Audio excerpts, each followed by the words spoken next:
I'm good. How's new normal? Interviewing, virtual interviews, and mask and everything. Well, it is the new normal. So Yeah. the sooner you get used to it, better it is. And I think we've all gotten used to it, and we can all be careful, and we should be careful. And that's the only way. अपने आप को जितना बचा सकते हैं, इसी तरह से we can't fight. What is there. So जितना आप safety रख सकते हैं, जितने ध्यान रख सकते हैं, I think we should all do it. Okay so lockdown का भी टाइम गया है और वो पीरियड सबके लिए काफ़ी ज़्यादा डिफिकल्ट रहा है, लेकिन बहुत से ऐसे लोग हैं जिन्होंने इस टाइम को यूटिलाइज भी किया है. तो आपने कैसे यूटिलाइज किया?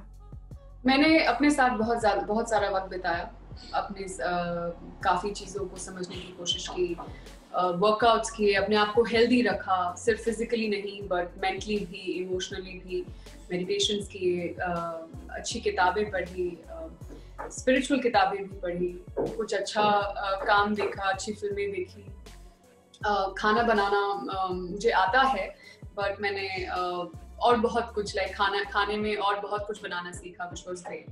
एंड बहुत वक्त बिताया मॉम डैड के साथ, तो आई थिंक वो काफ़ी अच्छा रहा. और बस कोशिश की. फोमो शॉट्स रिलीज हुआ था तो उसके प्रमोशंस काफी कुछ किए. मैंने काफी इंटरेक्ट किया अपने फैंस के साथ इंस्टाग्राम पे. मैंने काफी वीडियोस शेयर किए, काफी बातें शेयर की. तो मैंने फोमो शॉट्स के सारे कास्ट को एक्चुअली मैंने खुद उनके साथ एक इंटरव्यू जैसा किया, लाइव किया उनके साथ इंस्टाग्राम पे. तो I think it was pretty good. Okay, so first of all, congratulations for all the work that you have been doing, because आपके जो कैरेक्टर्स हैं वो बिल्कुल अलग है और बहुत से लोगों को इंस्पायर भी करते हैं. तो सबसे पहले आप ही के एक काम की बात कर लेते हैं जो जल्दी आने वाला है, जो सीरीज आने वाली है, criminal justice behind closed doors.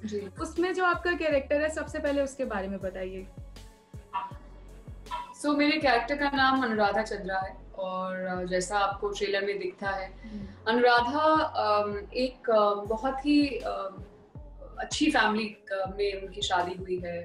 उनके हस्बैंड बहुत ही लविंग हैं, बहुत ही बड़े लॉयर हैं और उनकी एक बेटी है और वो बहुत जैसा ज़्यादातर लोग जो चाहते हैं वो सब है उसके पास. लेकिन फिर भी एक दिन ऐसा होता है कि वो अपने हस्बैंड को चाकू मार देती है, स्टैप कर देती है. तो ये जो पूरी कहानी है सीरीज में जो आपको देखने को मिलेगी, वो बेसिकली ये बताने के लिए है कि आखिर की जो सब कुछ दूर से इतना अच्छा दिख रहा था, एक परफेक्ट लाइफ जो हमें दिख रही थी अनुराधा चंद्रा की, ऐसा क्या हुआ कि उनको ये कदम उठाना पड़ा. और ऑफ कोर्स मेरे किरदार के चारों ओर आपको अनुराधा चंद्रा ऐसी एक किरदार है जो लाइफ में एक ऐसे पॉइंट पे है where she has lost all hope. वो बहुत ही होपलेस हो चुकी हैं, वो बहुत ही कमजोर है. उनकी she doesn't have a voice, she has nothing to say. उनके अंदर इतना कुछ है yet she has nothing to say. तो माधव मिश्रा जो पंकज त्रिपाठी रोल कर रहे हैं, उनके साथ वो हमेशा कोशिश कर रहे हैं कि मुझसे कुछ बुलवाएं, बट अनुराधा चंद्रा बोलना ही नहीं चाहती उनमें. तो यही पूरी कहानी है कि क्यों ऐसी आज एक इंसान है तो वो क्यों है, मतलब ऐसा क्या हुआ है कि वो कुछ बात ही नहीं करना चाहती. और सो ये सब है criminal justice behind closed doors में. और मेरे ख्याल से बहुत ही थ्रिलिंग सीरीज है. आपको इतना कुछ हो रहा है मेरे किरदार के साथ, बाकी किरदारों के साथ, कि आपको मेरे ख्याल से अंत तक समझ में नहीं आएगा कि चल क्या रहा है. और इतने अच्छे एक्टर्स हैं, इतने अच्छे कैरेक्टर्स लिखे गए हैं उन एक्टर्स के लिए कि आपको देखने में एक कंप्लीट एक्सपीरियंस मिलेगा. और आपको एक ऐसी दुनिया में कदम रखने को मिलेगा जो शायद आप और मैं डेली बेसिस पे हमारा जिनसे ताल्लुक नहीं होता है या हम उससे रूबरू नहीं होते. तो एक बहुत ही इंटरेस्टिंग वर्ल्ड है जो आपको देखने को मिलेगा सीशल में. जैसा कि आपने कहा कि कुछ भी बोला नहीं आपके कैरेक्टर ने पूरी ट्रेलर के अंदर एक्चुअली, तो क्यूरियोसिटी तो बढ़ गई है ऑटोमेटिकली कि होने क्या वाला है, why she is not saying something, क्या प्रॉब्लम है, तो बहुत ज्यादा क्यूरियोसिटी बढ़ गई है। तो क्या मेकर्स ने ये ऑन पर्पस किया है कि ट्रेलर में कुछ रिवील ना हो जाए? देखिए ऑब्वियसली थ्रिलर है तो एक सस्पेंस तो है ही इसमें, हम वो रिवील तो नहीं कर सकते। जो लेकिन जो आपको मेरा किरदार दिखता है ना बोलता हुआ ट्रेलर में, ये सिर्फ ट्रेलर में नहीं है। अनु चंद्रा, जैसे मैंने कहा, she is somebody who doesn't have anything to say, you know, and ये एक ऐसा स्ट्रगल है, ऐसा चैलेंज है जिससे Madhav मिश्रा's character is really struggling with, and then Nikhat also joins, कि आप जिसको डिफेंड करने जा रहे हैं वो खुद ही कुछ नहीं बोल रहा है, तो आप क्या करेंगे, मतलब यू आर जस्ट स्टक। और ये सब, इन सब चीजों से they make a very interesting part of the whole plot. So suspense तो बिल्कुल है और मेरे ख्याल से बिल्कुल बने रहना चाहिए। जितना सस्पेंस का मजा ही तब आता है जब आप को समझ ही नहीं आता कि हो क्या रहा है, कि मतलब कौन क्या चाहता है, क्यों ये हुआ है, नहीं हुआ है। सो ये सब सवाल जवाब है और आपको धीरे धीरे करके उन सवालों के जवाब मिलेंगे। तो अगर कोर्ट रूम ड्रामास की बात करें तो आपने पिंक में ऑलरेडी ऐसे कुछ प्रेमाइसेस में काम कर रखा है। कैरेक्टर काफी डिफरेंट है उस फिल्म से, लेकिन कुछ एक्सपीरियंस यहाँ पर काम आया उस चीज का? एक्सपीरियंस तो ऐसा कुछ एक्सपीरियंस नहीं था। मतलब एक कोर्ट रूम होता है, ऑफ कोर्स आप उसमें आप that is not really an experience that, in fact दिक्कत मुझे ज्यादा दिक्कत हुई क्योंकि मैं ऑलरेडी उस कटघरे में खड़ी हो चुकी हूँ ऑलरेडी। मैंने सिर्फ पिंक में नहीं, हिंदू सरकार में भी मेरा एक बहुत इम्पोर्टेंट सीन था कोर्ट में, तो मुझे एक्चुअली चैलेंजिंग लगा कि मैं कैसे इस बार कुछ ऐसा करूं, या मैं किस तरह से फिर से कोर्ट रूम सीन को या सीन्स को थोड़ा सा पावरफुल बनाऊं, थोड़ा सा स्ट्रॉन्ग बनाऊं एज ए परफॉर्मर। तो मुझे तो एक्चुअली ज्यादा चैलेंजिंग लगा और इस बार मैंने जरूर डिसाइड किया कि ये तीसरी बार है और आखिरी बार है कि मैं कटघरे में खड़ी हुई हूँ। ओके, तो हमने आपको डिफरेंट कैरेक्टर्स करते देखा ही है, तो आगे भी डिफरेंट कैरेक्टर्स ही होने वाले हैं। दोबारा हम आपको नहीं देखेंगे कोर्ट में। जी, मैं बिल्कुल पूरी कोशिश करूंगी कि दोबारा मुझे कोर्ट में जाना पड़े। ओके, सो पंकज सर के साथ काम करने का एक्सपीरियंस कैसा रहा? बहुत ही अच्छा रहा मुझे। मैं पहली बार पंकज जी से मिली हूँ, उनके साथ मैंने काम किया है ऑफ कोर्स, और मुझे बहुत सिंपल आदमी लगते हैं। वो बहुत सिंपल इंसान है, सोच बहुत सिंपल है, चीज़ों को कॉम्प्लिकेट नहीं करते हैं, एक्टिंग को कॉम्प्लिकेट नहीं करते हैं। तो बहुत ही आसान रहा, बहुत ही मज़ेदार रहा उनके साथ काम करना, उनके चारों ओर रहना शूटिंग के टाइम पे। और बहुत अच्छे इंसान हैं और आई थिंक अच्छे इंसान मिलना ज़्यादा मुश्किल होता है कंपेयर टू अच्छे एक्टर्स। तो और ये दोनों ही हैं, तो it was really a pleasure working with him. Criminal justice के अलावा एक और शो है जिसका नाम आपने स्टार्टिंग में ही लिया था, फॉर मोर शॉट्स प्लीज का नेक्स्ट सीजन का सभी को इंतजार है, प्लीज उसकी कुछ डिटेल्स बताइए। जी, सो नेक्स्ट सीजन तो देखिए हम लोग बहुत पहले से शुरू करने वाले थे। आई मीन ऑब्वियसली लॉकडाउन की वजह से सब चीजें, सब कुछ इधर उधर हो गया, तो हम इंतजार कर रहे हैं। सितंबर से हम इंतजार कर रहे हैं कि हम शूटिंग शुरू करेंगे, लेकिन क्योंकि we are going through these very challenging times, corona का जो भी है, तो जो गाइडलाइंस हैं, जो SOPs हैं काम करने के लिए, वो they need to be in place. तो उसमें थोड़ी दिक्कत आ रही है और आई थिंक अभी सॉर्ट आउट हो गया है। तो हम सब आशा कर रहे हैं कि 15 जन से हम we will start shooting for season 3। And हालांकि आपको सीजन 3 रिलीज तो नहीं हो पाएगा till the end of next year at least, शायद इसी टाइम पे शायद हमें देखने को मिले, शायद, या फिर उसके अगले साल। सो या थोड़ा इंतजार तो सबको करना पड़ेगा। ओके, सो आप एक और मूवी में आने वाले हैं, the girl on the train, उसमें किस तरह का रोल है आपका और कहाँ तक पहुंचा उसका काम? The film is ready. हमने फिल्म लास्ट ईयर ही तैयार कर ली थी, बट ऑब्वियसली हम मई में रिलीज करने वाले थे, बट चीजें डिले हो गई। उसमें मैं एक पुलिस ऑफिसर बनी हूँ, कॉप बनी हूँ, ब्रिटिश पुलिस ऑफिसर बनी हूँ, क्योंकि पूरी फिल्म लंदन में शूट हुई है, तो कहानी वही की है। सो या I am playing a cop, एक ऐसी कॉप जो अपने काम को लेके बहुत सीरियस है और बहुत अपना काम बहुत अच्छे से करती है, बहुत ही what do you call it, एक एग्जेम्पलरी तरीके से अपना काम करती है। और उसके बाद वो भी एक थ्रिलर है और बहुत कुछ हो रहा है उसमें। और परिणीति है साथ में, परिणीति चोपड़ा है, आदिति राव हेगड़े हैं, अविनाश सिंह हैं, तो अविनाश तिवारी हैं सॉरी। बहुत मज़ेदार है वो भी, और उसका भी मुझे बहुत बेसब्री से इंतजार है। ओके, सो हमने आपको हर बार डिफरेंट कैरेक्टर प्ले करते हुए देखा है, वर्सेटाइल। आप स्क्रिप्ट्स कैसे चूज करती हैं इतनी डिफरेंट? बस यही डिफरेंट हो, यही देखती हूँ कि when I'm given a script, मुझे ये सबसे पहली चीज़ यही देखती हूँ कि ये क्या मैं ये किरदार पहले निभा चुकी हूँ। तो वो एक बहुत इम्पोर्टेंट क्राइटेरिया होता है मेरे लिए कि कुछ नया मिले मुझे करने के लिए, कि मैं कुछ नया कर पाऊँ। और स्क्रिप्ट कितनी स्ट्रॉन्ग है, स्क्रिप्ट में जो कहानी है वो किस बारे में है, किस बारे में बात कर रही है, किस तरह से लिखी हुई है, कितनी अच्छे से लिखी हुई है, और ऑफ कोर्स मेरा किरदार क्या कर रहा है कहानी में, और कहानी को किस तरह से, कहानी में किस तरह से ज़रूरी है मेरा किरदार, और मेरा किरदार क्या कह रहा है। तो ये सब चीज़ें होती हैं। बाकी प्रोड्यूसर्स कौन है, डायरेक्टर कौन है, ये सब ऑफ कोर्स बहुत मैटर करता है। तो ये सब चीज़ें सोचती हूँ मैं कुछ भी सिलेक्ट करने से पहले। एंटरटेनमेंट इंडस्ट्री में जो आपकी अब तक की जर्नी रही है, अगर उसको एक्सप्लेन करना हो शॉर्ट में, यार जर्नी तो बहुत उतार चढ़ाव के साथ रही है, और बहुत हर चीज रही है। जैसे वो कहते हैं ना, अपना इंडियन खाने में हर तरह का टेस्ट होता है, हर तरह का फ्लेवर होता है, तो उस तरह की जर्नी रही है। और मजा ही तब आता है खाने में जब आपको हर फ्लेवर खाने को मिले। And I think that's exactly how my journey has been. आज जब मैं, ऑफ कोर्स जब आप मुश्किल दौर से गुजर रहे होते हैं तो आपको काफी हताश महसूस होता है। यू फील कि मैं क्यों कर रही हूँ, मैं कुछ और कर लेती हूँ, मैं क्यों, because it gets very tough sometimes, and for everybody, सबके साथ ऐसा होता है। लेकिन तो वो मेरे साथ भी हुआ है।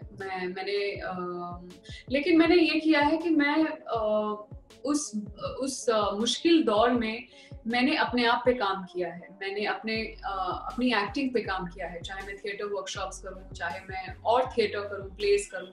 तो मैंने अपने आप को हमेशा कुछ सीख सकूं, उस तरह से मैंने उन टाइम्स को देखा है। और आज शायद जब आप मुझे देखते हैं एक अच्छी कलाकार के रूप में, आई थिंक ये उसी मेहनत का नतीजा है। तो आपके पास मतलब मुश्किल दौर से हम सब गुजरते हैं, आपके पास ऑप्शन होता है कि आप उस मुश्किल दौर में बिल्कुल नीचे जाते हैं, या आप उसमें कोशिश करते हैं कि मैं इससे क्या सीख सकता हूँ, या मैं ऐसा क्या कर सकती हूँ जिससे मैं कुछ सीख जाऊँ इस टाइम पे भी। तो आई थिंक वो एक एटीट्यूड बहुत मैटर करता है, and I think that makes all the difference. तो बहुत मज़ेदार रहा है। और आज जब अच्छा काम हो रहा है इंडस्ट्री में, मैं अच्छा काम कर रही हूँ, तो बहुत खुशी महसूस होती है, बहुत सेटिस्फैक्शन महसूस होता है कि आप जो चाहते थे, आप जिस तरह का काम करना चाहते थे, आप फाइनली वो कर पा रहे हैं। और वो लोगों को पसंद भी आ रहा है, लोग भी अब समझ रहे हैं, लोगों को भी अच्छी कहानियाँ, अलग अलग कहानियाँ देखने में मजा आता है। सो यार it feels very good. Okay, so theatre की बात निकली है, so do you miss theatre and performing on stage? I do actually. मैंने ऑलमोस्ट अभी 3 या 4 साल हो गए हैं। पिंक से पहले मैंने प्ले किया था मेरा लास्ट, तो काफी 4 साल हो गए हैं, 4 से ज्यादा साल हो गए हैं एक्चुअली मुझे प्ले किए हुए। सो आई रियली मिस इट। उसका एक अलग ही माहौल होता है, अलग ही मजा होता है प्ले तैयार करने का, फिर 3 महीना रिहर्सल करने का, उसके बाद उसको परफॉर्म करने का लोगों के सामने। तो आई रियली मिस इट। और बट हाँ, अभी वक्त की ऐसी कुछ there is not enough time for me to dedicate to a play. But अगर मेरे पास कुछ बहुत मजेदार आया तो मैं जरूर वक्त निकाल के वापस प्ले करना चाहूँगी। OTT प्लेटफॉर्म्स पर हमने आपको बहुत पहले से ही काम करते हुए देखा है, लेकिन लॉकडाउन के टाइम पर पॉपुलैरिटी कुछ ज़्यादा ही बढ़ गई है OTT की। What do you think about that?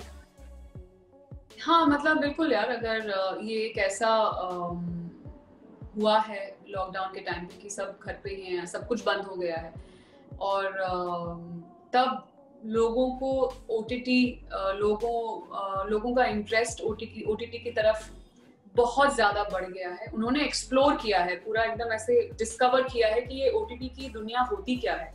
मतलब आपको जस्ट फोन पे, टीवी पे, आपको घर बैठे आप कहीं से भी कहीं इतने इतने इतने सारे चीजें, ऑप्शंस आपके लिए अवेलेबल हैं। तो ये एक बहुत बड़ा, मुझे लगता है बहुत बड़ा रेवोल्यूशन सा रहा है OTT के लिए कि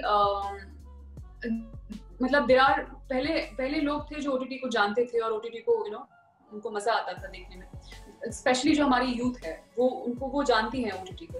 लेकिन लॉकडाउन में जैसे मेरे पापा खुद, मैं उनको देखती थी, वो हमेशा वो नए सीरीज देख रहे थे, नए शो देख रहे थे। तो जो ऑडियंस है एक OTT के लिए वो बहुत ज्यादा बढ़ गई है लॉकडाउन के टाइम पे। और मुझे लगता है कि ये बहुत ही अच्छी बात है, क्योंकि ये इससे बहुत बड़ा प्रोत्साहन मिला है OTT इंडस्ट्री को कि वो और अच्छा काम करे और ज्यादा से ज्यादा लोगों तक पहुंचे। तो I feel it's a great thing that has happened. OTT के अलावा सोशल मीडिया पर भी सभी की प्रेजेंस बहुत ज़्यादा बढ़ गई है, सब अपनी ओपिनियंस देते हैं और ट्रोलिंग कल्चर तो इतना ज़्यादा बढ़ चुका है। What do you think about validation on social media and this trolling culture? देखिए, सोशल मीडिया एक, मुझे लगता है एक जरिया है, एक मीडियम है, और वो आप लोग उसका मिसयूज भी कर सकते हैं, लोग उसका अच्छी चीज के लिए भी यूज कर सकते हैं। It's like anything else, it's like technology. आप टेक्नोलॉजी अच्छे के लिए भी यूज कर सकते हैं, बुरे के लिए भी यूज कर सकते हैं। तो लोग हैं और हर तरह के लोग हैं। तो कुछ लोग हैं जो उसका अच्छी चीजों के लिए फायदा उठा रहे हैं, कुछ लोग हैं जो उसका ट्रोलिंग करने में, अपना वक्त बर्बाद करने में, लोगों को नीचा दिखाने में उसका इस्तेमाल कर रहे हैं। तो ये जो वैलिडेशन वाली बात है, ये आई थिंक लोगों को समझ में आनी चाहिए कि हम जो ये वैलिडेशन बाहर देखते हैं इसका कोई अंत नहीं है।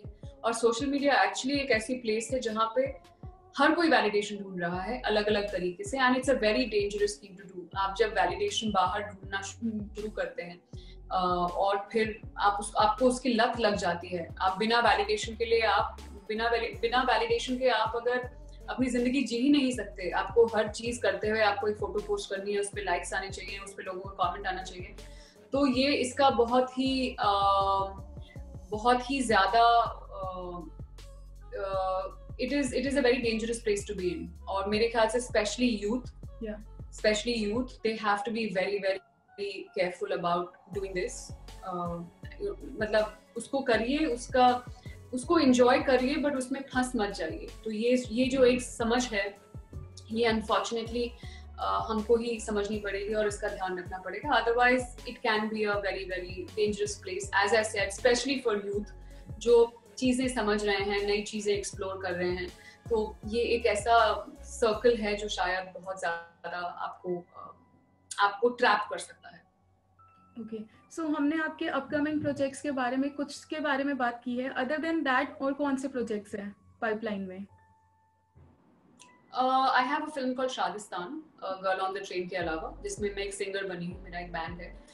इसके अलावा मेरी 2 शॉर्ट फिल्म्स हैं, एक का नाम है चारू और एक का नाम है इनसाइड आउट। ये दोनों बहुत इंटरेस्टिंग फिल्म्स हैं। इसके अलावा मैं कुछ ये मेरी रिलीजेस हैं अगले 3-4 महीने में, और इसके अलावा मैं कुछ नया शुरू कर रही हूँ जो आपको second half of the year में देखने को मिलेगा। Okay, so do you have any memories of Mayapuri?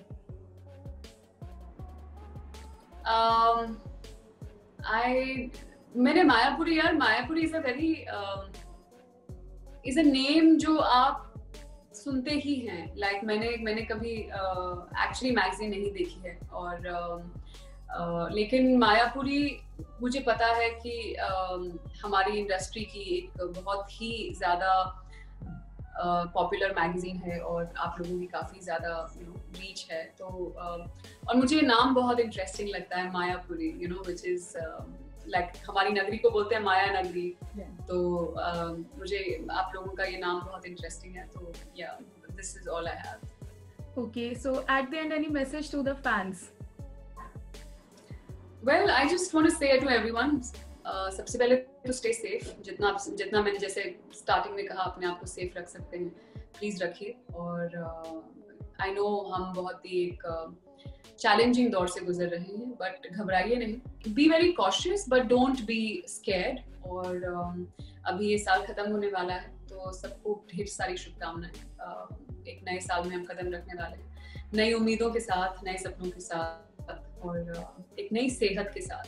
तो और 24 दिसंबर को सीजे आ रहा है, criminal justice behind closed doors. So जरूर अगर आपको ट्रेलर पसंद आया है तो प्लीज जरूर देखिएगा। And happy new year to everybody. Thank you so much for doing this interview with Maya Purikar, and it's a pleasure to interview you. Ma'am, I'm a big fan and I was very nervous for this interview. Thank you for doing this interview. Thank you so much.